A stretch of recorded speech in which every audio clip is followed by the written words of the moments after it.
శ్రీ గురుచరిత్ర 20వ అధ్యాయం. శ్రీ గణేశాయ నమః, శ్రీ సరస్వత్యై నమః, శ్రీ గురుభ్యో నమః. కథారంభము. నామధారకుడు సిద్ధమునికి నమస్కరించి, స్వామి, శ్రీ గురుడు గంధర్వపురానికి వెళ్లిన తర్వాత కూడా అమరపురంలోని ఉదుంబర వృక్షం క్రింద నివసిస్తూ భక్తుల కోరికలను నెరవేరుస్తున్నారని చెప్పారు కదా, అటువంటి అనుభవము ఎవరికైనా కలిగినదా అని అడిగాడు. సిద్ధముని సంతోషించి ఇలా చెప్పసాగారు. నాయన, అటువంటి నిదర్శనాలు ఎన్నో ఉన్నాయి. అవన్నీ చెప్పడం ఎవరి తరము కాదు. అయినా ఒక్క నిదర్శనం మాత్రం చెబుతాను విను. శిరోలా అనే గ్రామంలో వేద శాస్త్రపరాయణుడు ఉదారుడు అయిన గంగాధరుడనే బ్రాహ్మణుడుండేవాడు. అతని భార్య శాంతాదేవి మహాపతివ్రత. ఆమెకు 5 కొడుకులు పుట్టారు, కాని ఒక్కరు కూడా దక్కలేదు. ఆమె ఎందరో దేవతలను పూజించింది, ఎన్నో వ్రతాలు ఉపవాసాలు చేసింది. అయినా ఆమె కర్మ తీరలేదు. చివరికామ తన శోకానికి కారణము నివారణోపాయము తెల్పమని ఒక దైవజ్ఞుణ్ణి కోరింది.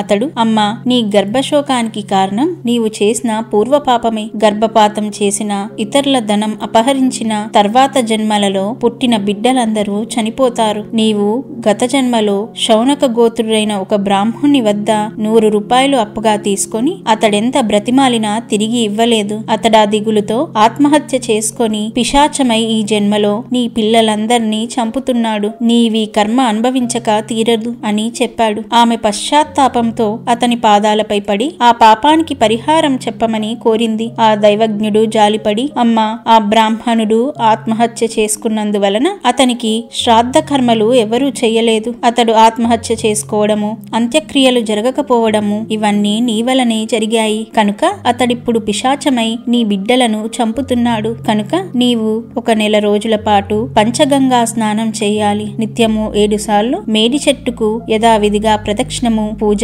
చేసి శ్రీగురుని పాదుకులకు పూజ అభిషేకము చేస్తూ ఉపవాసము చెయ్యి. అటు తర్వాత నీవతనికి అంత్యక్రియలు చేసి అతని సగోత్రికుడైన ఒక బ్రాహ్మణునికి నీవపహరించిన 100 రూపాయలు దానమివ్వాలి. అలా చేస్తే నీకు కలిగిన సంతానము నిలుస్తుంది. అప్పుడు నీ దోషాలు తొలగి శ్రీగురుని అనుగ్రహం వలన పూర్ణాయుర్దాయం గల కొడుకులు కలుగుతారు. ఆ మాటలు విని శాంతాదేవి దీనంగా, అయ్యా, నేను శరీరంతో శ్రమించి మీరు చెప్పిన మాసవ్రతం ఆచరించగలను, కాని ఆ బ్రాహ్మణుని సగోత్రునికి దానమివ్వడానికి నా వద్ద అంత పైకము లేదు. మరి నేనేమి చెయ్యాలి అని వాపోయింది. ఆ దైవజ్ఞుడు, అమ్మా, అలాగైతే నిర్మలమైన మనసుతో నేను చెప్పినట్లు శ్రీ గురుపాదుకలను అర్జించి నీ శక్తి మేరకు దానమివ్వు. ఆ ఉదుంబర వృక్షంలో నిత్య నివాసం చేసిన శ్రీగురుడు పరమ దయామూర్తి కనుక నీ భక్తికి మెచ్చి నీ పాప పరిహారం చేస్తారు అని చెప్పాడు. అప్పుడు శాంతాదేవి పంచగంగా సంగమానికి వెళ్లి దీక్షగా ఆ రథం ఆచరించనారంభించింది. 3వ రోజు ఆమె ప్రదక్షిణం చేసి నీరసంతో పడుకోగాని కునుకు పట్టి స్వప్నం వచ్చింది. కలలో ఆ పిశాచం కనిపించి ఆమెను భయపెట్టి తన సొమ్ము తిరిగివ్వకుంటే ఆమె వంశం నాశనం చేస్తానని ఆమె మీదకు దూకాడు. అప్పుడు ఆమె మేడి చెట్టు వద్దకు పరిగెత్తింది. అక్కడ శ్రీగురుడున్నాడు. ఆమె ఆయన చాటుకు వెళ్ళింది. శ్రీగురుడు ఆమెకు అభయమిచ్చి ఆమె మీదకు వస్తున్న ఆ పిశాచాన్ని అడ్డగించారు. అప్పుడు ఆ పిశాచం ఆయనతో తనకు ఆమె చేసిన అన్యాయం గురించి చెప్పి, స్వామి, తపస్వులు యతీశ్వరులు అయిన మీకు ఆమె పట్ల పక్షపాతం తగదు అని మొరపెట్టుకున్నాడు. అప్పుడు శ్రీగురుడు కోపంతో, నీవు భక్తులను బాధిస్తే నిన్ను శిక్షిస్తాను. ఈమెనిలా బాధిస్తే నీకింకా పాపాలు చుట్టుకుంటాయే కాని లాభం ఏమిటి? ఈమె నీ డబ్బు అపహరించినది పూర్వజన్మలో కదా, ఈ జన్మలో ఈమె నిరుపేదరాలు. అందువలన ఈమె చేత ఊర్ధ్వదైహిక కర్మలు చేయించి యథాశక్తి దానమిప్పిస్తాము. నీకు సద్గతి ప్రసాదిస్తాము. మేము చెప్పినది నీకు నచ్చితే సరే, లేకపోతే నీకీ దుస్థితి తప్పదు. మేము మాత్రం ఈమెను రక్షించి తీరుతాము అన్నారు. ఆ పిశాచం, స్వామి, మీ దర్శనం వల్లనే నా కాఠిన్యం నశించింది. మీరెలా చేసినా సంతోషమే అన్నాడు. శ్రీగురుడు శాంతాదేవితో, అమ్మా, నీవు యథాశక్తి పైకం వెచ్చించి అతనికి ఉత్తమ గతి సంకల్పించి అంత్యక్రియలు జరిపించు. నీ బ్రహ్మహత్యా దోషం తొలగి పూర్ణాయుగల కొడుకులు కూతుర్లు కలుగుతారు అని చెప్పి వెనుక దైవజ్ఞుడు చెప్పిన విధానమే ఆమెకాయన విధించారు. ఆమె నిద్రలేచి సంతోషంతో స్వామి చెప్పినట్లే చేసి 16వ రోజున ఆ బ్రాహ్మణునికి ఊర్ధ్వదైహిక కర్మ చేయించింది.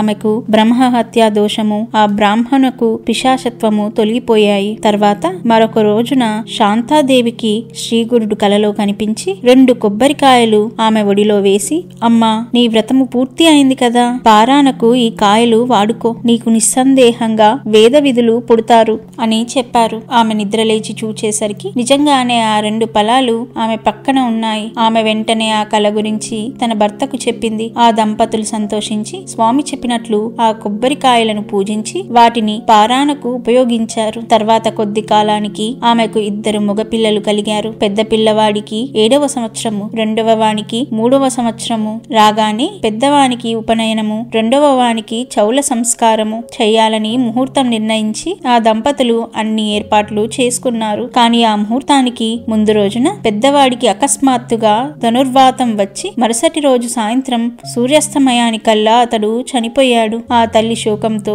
తలను నేలకు కొట్టుకున్నది, గుండెలు బాదుకున్నది. చివరకు ఆ బాధ తట్టుకోలేక స్పృహ తప్పి పడిపోయింది. తిరిగి స్పృహ రాగానే ఆ బిడ్డను తలుచుకొని అతని శవంపై పడి ఇలా శోకించింది. నాయనా, మా ప్రాణ రక్షకుడవు, వంశోద్ధారకుడవు అయినా నీవు మమ్మల్ని విడిచిపోవడానికి నీ మనసులా అంగీకరించింది. 5 బిడ్డలను పోగొట్టుకున్న నేను నిన్ను చూచాక ఆ శోకం మరచాను. శ్రీగురుడు వరమిచ్చినందువల్ల నీపైనే ఆశలన్నీ పెట్టుకున్నాను. అప్పుడక్కడి జనులిలా ఆమెను ఓదార్చారు. అమ్మా, నువ్విలా ఏడిచినందువల్ల నీ పిల్లవాడు మళ్ళీ బతుకుతాడా? మృత్యువు దేవతలను, ఋషులను, రాక్షసులను, అవతార పురుషులను కూడా వదిలిపెట్టదు. మానవులమైన మనకెలా తప్పుతుంది? నువ్వు ఆలోచించు, ఇలా దుఃఖించవద్దు. అది విని ఆమె, నాకు దాపురించిన పిశాచ భయాన్ని పోగొట్టి సాక్షాత్తు శ్రీగురుడే ప్రసాదించిన ఈ ఫలం విఫలం ఎందుకు కావాలి? నేను కూడా ఈ బిడ్డకు తోడుగా ప్రాణమైనా విడుస్తాను అని ఎంతో పట్టుదలగా బదులు చెప్పింది.